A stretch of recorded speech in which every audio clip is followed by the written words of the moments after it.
ভালো করার একটি মন্ত্র আজকে নিয়ে এসেছি আপনাদের সম্মুখে। জিভ ঘা বলুন এবং পেটের ভিতরে যে ঘা হয়, যাকে পারামার বলা হয়, পারমার রোগ ভালো করার জন্য ওষুধ বলা হবে। এবং আজকের মন্ত্র বলা হবে জিভা করতে ঘি। জিভ ঘায়ের জন্য ঘি পড়া। এই ঘি পড়লে জিভ ঘা ভালো করতে পারবেন। এবং পেটের ভিতরে যদি কোনো ঘা হয়ে থাকে বা পারামার মতন জিনিস হয়ে থাকে, পাড়ার মতন জিনিস, সেটা মুখের মধ্যে ফুটে বার হয়, বুঝতে পারা যায়। তার জন্য আমি আরেকটি আলাদা ভিডিও আপনাদের জন্য বানিয়ে দেব। আজকেরটা শুধু ঘি দ্বারায়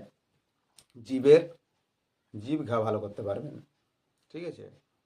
এবং অন্যান্য এই যে কুঠরা পোকা যদি মাথা খায়, এরকম ওষুধ আছে, বলা হবে।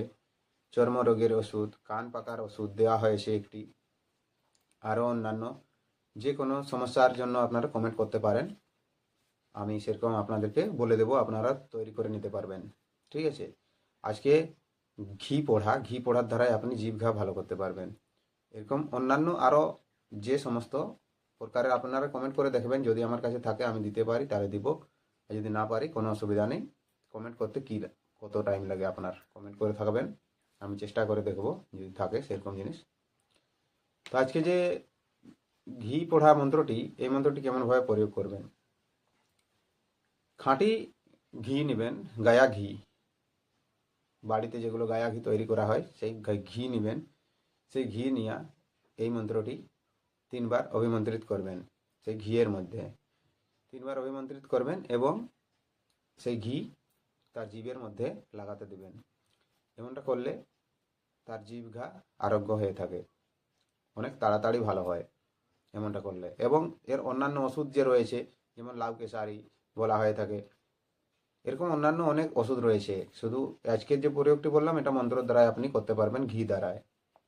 আপনাকে ওষুধ খেতে হবে না, খালি ঘি আপনি লাগাতে পারবেন, লাগালে ভালো হবে। ঠিক আছে? তো সেই মন্ত্রটি দেখুন, মন্ত্রটি কেমন লেখা রয়েছে। তো সেই মন্ত্রটি আপনাকে মুখস্থ করতে হবে, আর এই মুখস্থ করে এই মন্ত্রটি আপনি 3 বার মাত্র পাঠ করবেন। 3 বার পাঠ করে 3টি ফুঁ দিবেন। ঠিক আছে বন্ধু? ভিডিও ভালো লাগলে ভিডিওটিকে লাইক অবশ্যই করবেন। ঠিক আছে? চ্যানেল প্রথমবার থাকলে চ্যানেলটিকে সাবস্ক্রাইব করে আমার পাশে থাকার চেষ্টা করবেন, এটাই আমি অনুরোধ করি আপনাদের কাছে। ঠিক আছে?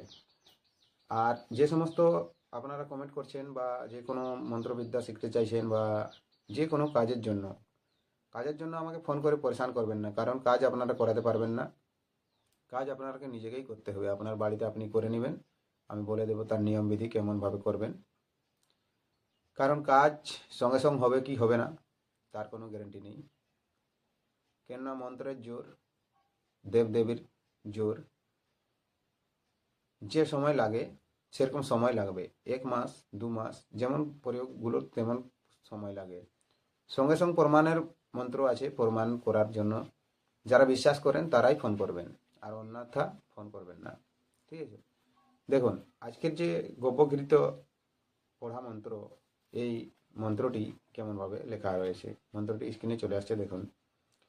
মন্ত্রটি হলো, গব্যঘৃত তোমার অনেক গুণ, যারা মূর্খ তারা বলে তুমি নির্গুণ। নরসিংহের আজ্ঞাতে সব হয়, জিভাখত সত্যর উপশম হয়। কাউর কামাখ্যা মায়ের আজ্ঞা, জিভাখত এক্ষুনি দূর হয়ে যা। এই যে মন্ত্রটি দেখলেন, এই মন্ত্রটি জিভ ঘা ভালো করার জন্য প্রয়োগ করবেন। আর যেমন বললাম পারামার যদি পেটের ভিতরে আঁতের মধ্যে ঘা হয়ে থাকে, পারামার মুখে ফুটে বার হয়, এই যে মুখ দিকে দেখা যায়, বোঝা যায়, তখন পারামার সেটা জিভ থেকে মুখ থেকে সব থেকে বুঝতে পারা যায়। তার জন্য আমি ভিডিও বানিয়ে দেবো যদি আপনারা কমেন্ট করেন। ঠিক আছে? আর সেই ওষুধগুলো আপনি সংগ্রহ করে পারামার ঠিক করতে পারবেন আপনার বাড়িতে, আয়ুর্বেদিক উপায়ের মতন, যেগুলো আপনি বাড়িতে তৈরি করে খেতে পারবেন। ঠিক আছে? তো বন্ধু আজকের ভিডিও এখানে শেষ করলাম। আর কারণ কারেন্টের অনেক অসুবিধা, কারেন্ট সবসময় চলে যাচ্ছে, তাই এখানে শেষ করলাম। নমস্কার, দেখা হবে আবার এক নতুন ভিডিওতে। তখন পর্যন্ত ভালো থাকবেন, সুস্থ থাকবেন। কমেন্টে লিখে জানাবেন, আপনার বন্ধুদেরকে ভিডিওটি শেয়ার করে দেবেন। নমস্কার, জোহার, ধন্যবাদ।